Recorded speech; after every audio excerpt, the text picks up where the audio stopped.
Uma simples bênção. Capítulo 4. Oração pela santidade pessoal. Que seus pés caminhem em santidade e que o Senhor guie seus passos. Que suas mãos sejam ternas, prontas para ajudar e abençoar os necessitados. Que seu coração seja humilde e receptivo aos outros e às coisas de Deus, e não às coisas do mundo. Deus nos escolheu nele antes da criação do mundo para sermos santos e irrepreensíveis diante dele. Efésios 1:4. A definição mais simples de santos é ser como Deus, e isso pode envolver algumas das práticas que mencionei anteriormente ou todas elas. Mas nenhuma delas constitui a essência da santidade. Se quisermos ser santos, seguiremos a Deus o mais fielmente possível em nosso modo de vida. Como faremos isso? Temos um modelo perfeito. Jesus era Emmanuel, Deus conosco. Nos Evangelhos podemos vê-lo o tempo todo em tudo o que Jesus fez. E ver exatamente como Deus é. Em Jesus, vemos a santidade em sua expressão mais pura. O que vemos quando olhamos para Jesus? Como ele demonstrou santidade? Talvez a melhor resposta seja aquela que ele deu a João Batista, quando este enviou uma mensagem de sua cela perguntando se Jesus era aquele que Deus esperava que ele enviasse. Para confirmar que ele era o Santo de Deus, Jesus não enviou a resposta que poderíamos esperar. Diga a João que eu oro 5 vezes ao dia, jejuo 3 vezes por semana, que nunca como nada sem antes passar pelo ritual de purificação, que eu nunca falto à sinagoga, que eu estudo os pergaminhos sagrados até o amanhecer, que eu evito tudo que é impuro e que eu não toco em uma gota de vinho, mesmo usando luvas. Em vez disso, Jesus respondeu: vão e contem a João o que vocês estão vendo e ouvindo. Os cegos vêm, os coxos andam, os leprosos são curados, os surdos ouvem, os mortos ressuscitam e as boas novas são anunciadas aos pobres. Mateus 11, 4 e 5. Aqui Jesus nos mostra com muita clareza que ser santo não significa andar pela igreja de terno e gravata com uma Bíblia debaixo do braço. Não significa recitar orações longas e eloquentes, jejuar como alguém em uma dieta rigorosa, dizer louvado seja o Senhor repetidamente ou levantar os braços no céu na igreja. Ser santo significa que suas mãos se sujam. Ser santo significa alimentar os famintos, atender às necessidades dos enfermos, ajudar os aflitos e consolar os que choram. Significa deixar que suas mãos sejam instrumentos do amor de Deus. Significa dar vida ao Espírito Santo de Deus e permitir que Ele esteja com você para o bem de outras pessoas.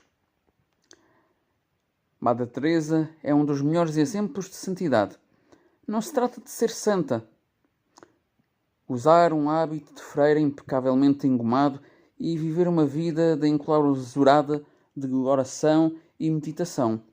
Ela foi santa porque dedicou a sua vida a servir através do contato físico aos mais desprezados, usando as próprias mãos para ajudar os marginalizados,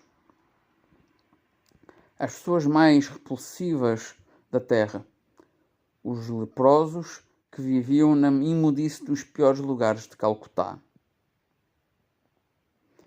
Vi exemplos semelhantes de santidade com meus próprios olhos. Estive no Haiti após o terremoto de janeiro de 2010 e jamais me esquecerei das equipes de voluntários da organização beneficente Samaritan's Purse, que prestaram auxílio atendendo às necessidades daqueles que estavam devastados e desmoralizados. Contudo, o amor de Cristo em seus corações também conheci um pastor haitiano que me mostrou sua casa esmagada sobre o prédio de 5 andares. Mesmo vivendo em uma escola e sofrendo dores insuportáveis, Tazel conseguiu sustentar sua mãe e sua sogra. Apesar de tudo, ele reconheceu a bondade e o cuidado que o cercavam. Fiquei tão comovido com a bondade que observei naqueles que serviam aos outros, que me senti inspirado a retribuir o máximo que pudesse, servindo comida em cozinhas comunitárias ou proporcionando momentos de alegria brincando com eles e orando por eles. Mesmo no epicentro da tragédia, a esperança é contagiosa. Esses cristãos dedicados abençoaram profundamente outras pessoas e fizeram isso com considerável sacrifício de sua parte. Ninguém os pagou por seu trabalho. Talvez alguns tenham recebido algum dinheiro de igrejas ou doadores, mas muitos não tinham apoio financeiro e até mesmo arcaram com suas próprias despesas de viagem.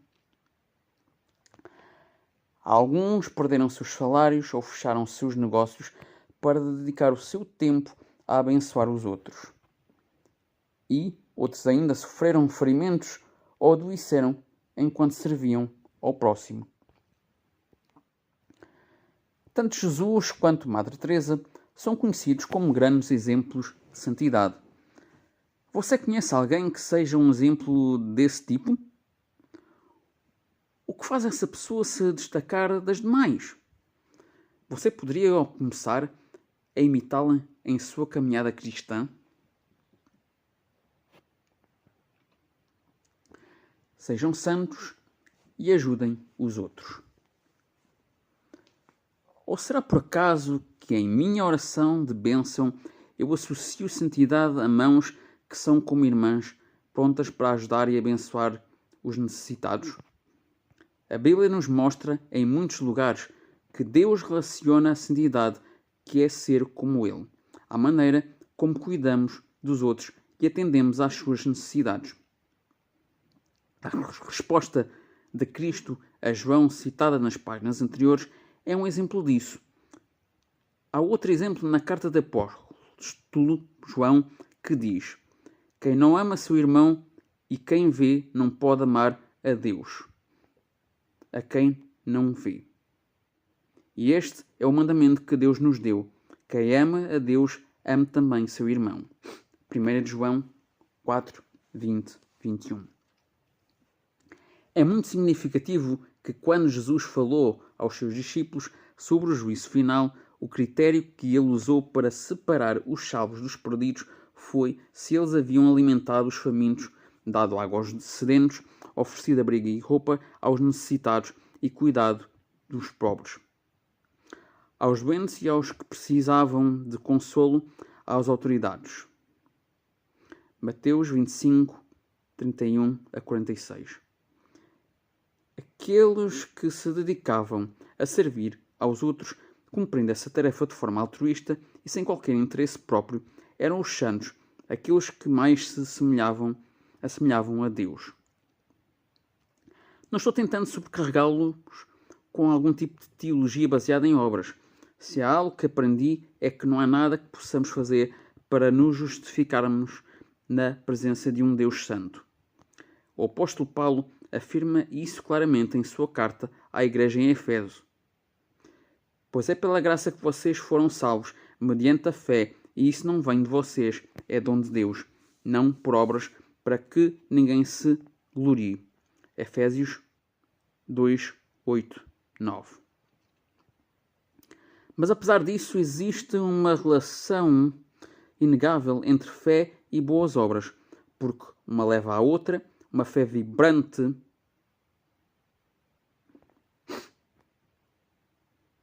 Mas apesar disso, existe uma relação inegável entre a fé e as boas obras, porque uma fé leva à outra. Uma fé vibrante e saudável produz boas obras, assim como uma macieira produz maçãs, elas caminham juntas naturalmente. Tiago coloca desta forma, porque assim como o corpo sem o espírito está morto, assim também é a fé sem obras está morta. Tiago 2, 26. Porque Deus enfatiza tanto que nosso amor por Ele seja expresso no serviço ao próximo. Creio que a resposta é bastante simples. Como nos diz o apóstolo João, Deus é amor. 1 de João 4,16. É o que Deus faz e o que Ele é. Deus nos criou por amor e age sobre nós de muitas maneiras, assim como o artista ama a sua pintura, o músico ama a sua canção, o pai ama seu filho, e numa imagem que se repete diversas vezes na Bíblia, o amante ama seu amado. Tudo o que se relaciona a Deus se relaciona ao amor. Quando nossos primeiros pais rejeitaram a Deus no Éden, eles o entristeceram profundamente, mas Deus honrou a decisão deles e se retirou de suas vidas, entristecido pela separação, pela tristeza, pelo sofrimento e pela dor que essa decisão traria à humanidade. Mesmo tendo rejeitado o seu amor, Deus enviou seu Filho para mostrar que nos ama, não apenas por meio de grande sacrifício expiatório pelos nossos pecados, mas também para reafirmar o seu amor em ação, servindo e ministrando àqueles que sofrem e àqueles que precisassem, onde quer que os encontrasse, enquanto estivesse aqui. Após Jesus retornar ao céu para preparar a nossa chegada, Ele nos concedeu a grande honra de sermos seu corpo aqui na terra. Portanto, devemos ser canais pelos quais o amor de Deus possa fluir para os outros. Permitimos que Ele use nossas mãos e corações para levar as bênçãos que Ele deseja conceder àqueles que choram e sofrem. Ser como Deus significa isso. É o que significa ser santo. Porque santidade é importante. Qual é o seu propósito? Reserve um tempo para examinar a sua alma e veja se você não anseia pelo caráter moral que Deus lhe deu, aquele em que você investiria de bom grado. É esse tipo de santidade que fará Deus sorrir para você e dizer: muito bem, servo bom e fiel. É isso que anseio ouvir. É por isso que em minha oração de bênção oro por mim e pelos outros. Quero ouvir essas palavras tão desejadas de Jesus. Eu sei que nunca as ouvirei se escolher o caminho seguro e fácil de evitar riscos. Se eu evitar a contaminação dos bairros pobres, o leito do doente, o grito do desesperado, do sem-teto, dos famintos ou daqueles que sofrem com a devastação, se eu ignorar a dor e o desespero do meu próximo, então talvez minha vida seja mais fácil, mais segura, sem tantos problemas. Mas perderei as enormes bênçãos que Deus quer me dar. Uma das melhores lições que aprendi é que o ato de abençoar os outros é como um bumerangue que retorna para você. Ao abençoar os outros, você se abençoa também. Desejo purificar a minha vida de todo o mal, para que a verdadeira santidade possa substituí-lo, para que eu possa ser um vaso que Deus preencha com bênçãos e, por sua vez, as derrame generosamente sobre aqueles ao meu redor. Quero ser um exemplo para eles, um exemplo de alguém que não se deixa levar pela corrente decadente da cultura e do mundo, um exemplo de alguém que remove o egoísmo de sua vida e o substitui pelo amor de Deus e pelo serviço ao próximo, um exemplo de alguém que muda seu foco de olhar para dentro para olhar para fora, um exemplo de alguém que dedica a sua vida a ser santo como Deus é santo. A santidade consiste em fazer a vontade de Deus com um sorriso. Madre Teresa de Calcutá. Para reflexão e ação. Que obstáculos o impedem de avançar no caminho da santidade? Como você poderia começar a removê-los para abrir esse caminho? Busquem a paz com todos e a santidade sem a qual ninguém verá o Senhor. Hebreus 12, 14.